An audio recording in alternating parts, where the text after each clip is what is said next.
Assalamualaikum warahmatullahi wabarakatuh. Saya Misra Tanggo dari Sistem Informasi Universitas Nasional. Kali ini saya akan mempresentasikan mata kuliah pengolahan data terdistribusi untuk tugas ujian akhir semester. Soal yang pertama, apakah yang dimaksud dengan middleware? Kemudian sebutkan tipe-tipe dari middleware. Nah, yang ketiga, apakah manfaat dari middleware? Pengertiannya, middleware merupakan software yang menghubungkan bagian-bagian berbeda pada sebuah aplikasi atau rangkaian aplikasi. Dapat diumpamakan menjadi beberapa bentuk. Pertama, middleware sebagai semacam lem yang menyatukan sebuah jaringan komputer yang terhubung di dalamnya. Selanjutnya, tipe dari middleware. Yang pertama, MOM atau Message Oriented Middleware. Berorientasi pada pesan adalah salah satu jenis middleware yang paling banyak digunakan. Infrastruktur dari perangkat lunak atau keras ini mendukung penerimaan dan pengiriman pesan melalui aplikasi terdistribusi, penyebaran aplikasi melalui platform, dan menggunakan aplikasi perangkat lunak yang terdiri dari banyak sistem operasi dan protokol jaringan menjadi lebih mudah. Selanjutnya, objek middleware. Dalam komputasi terdistribusi, objek middleware disebut juga broker permintaan yang mengontrol komunikasi antar objek.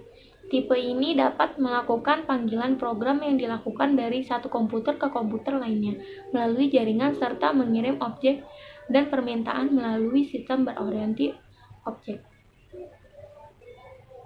Selanjutnya ada RPC atau Remote Produce Call. Ini adalah protokol yang tanpa rincian jaringan, digunakan oleh suatu program untuk memanggil layanan dari program lain yang berlokasi di komputer lain. Melakukan transfer data dengan sinkronisasi maupun membatalkan sinkronisasi data antar aplikasi atau sistem. Selanjutnya, transaksional middleware. Berarti teknologi yang memperkuat kerja transaksi elektronik dalam latar belakang yang bercabang. Contohnya adalah transaksi processing monitor atau TPM yang telah ada di pasar selama lebih dari 30 tahun. Selanjutnya, robotic middleware. Digunakan dalam membangun sistem perangkat lunak kontrol robot yang luas. Dideskripsikan sebagai lab perangkat lunak karena membuatnya lebih mudah bagi pembangun untuk fokus di bidang masalah tertentu. Kemudian, integrasi middleware. Operasi aplikasi integrasi, eksekusi, pemantauan, dan layanan runtime untuk komunikasi ditawarkan oleh sistem perangkat lunak yang dilambangkan oleh integration middleware. Ini juga bertindak sebagai alat untuk integrasi data atau proses. Selanjutnya, manfaat dari middleware. Yang pertama, transparansi di seluruh jaringan, sehingga menyediakan interaksi dengan layanan atau aplikasi lain. Yang kedua, independen dari layanan jaringan. Yang ketiga, handal dan selalu tersedia. Yang keempat, menyediakan lingkungan pemrograman yang sederhana yang menyembunyikan penggunaan secara detail pelayanan yang ada pada sistem operasi. Kemudian yang kelima, menyediakan lingkungan pemrograman aplikasi yang umum mencakup berbagai komputer dan sistem operasi. Selanjutnya, mengisi kekurangan yang terdapat pada sistem operasi dengan aplikasi seperti networking, security, database, user interface, dan administrasi. Soal nomor 2, dalam mempelajari SQL, kita mempelajari istilah DML dan DDL. Sebutkan dan jelaskan pemahaman dari istilah tersebut. Yang pertama, DDL, Data Definition Language, merupakan kumpulan perintah SQL yang digunakan untuk membuat, mengubah, menghapus struktur, dan definisi metadata dari objek database. Contoh dari DDL ini adalah created table, tabel mahasiswa, NIM dengan karakter 15, not null, kemudian nama dengan karakter 30, kemudian jenis kelamin, kemudian primary care, kode karya, kode mahasiswa. Selanjutnya daftar perintah DDL pada MySQL. Pembuatan created, misalkan created database, created function, created index, prosedur, table, trigger, view. Kemudian perintah perubahan atau alter atau rename.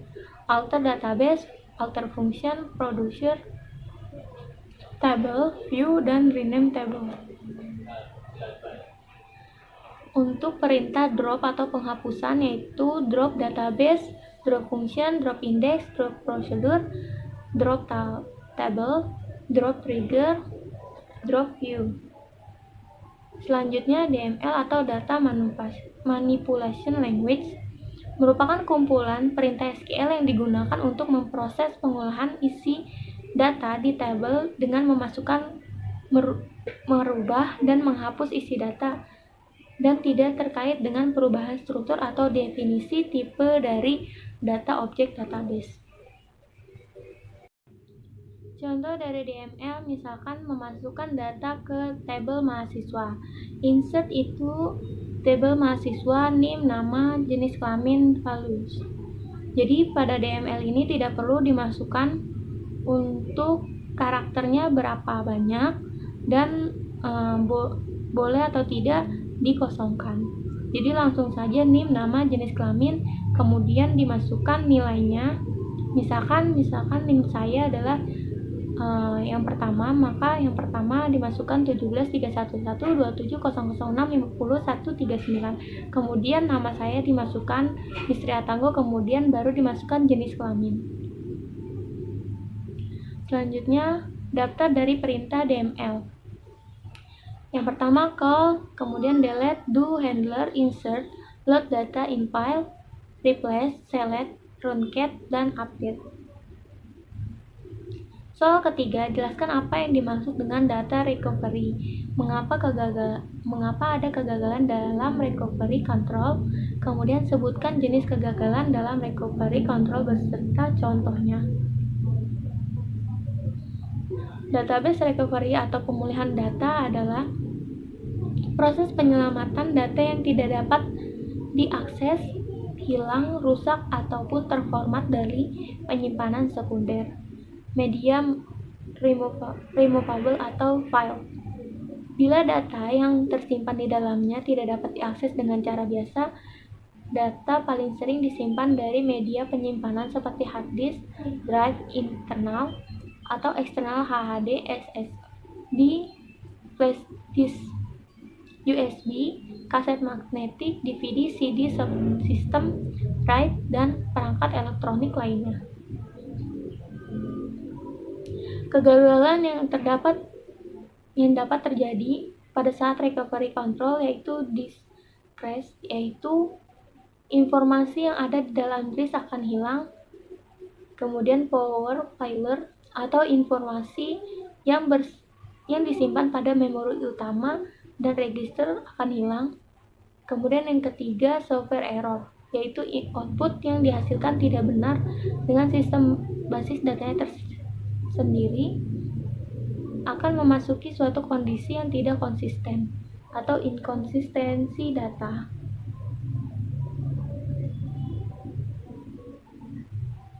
Jenis-jenis kegagalan sistem.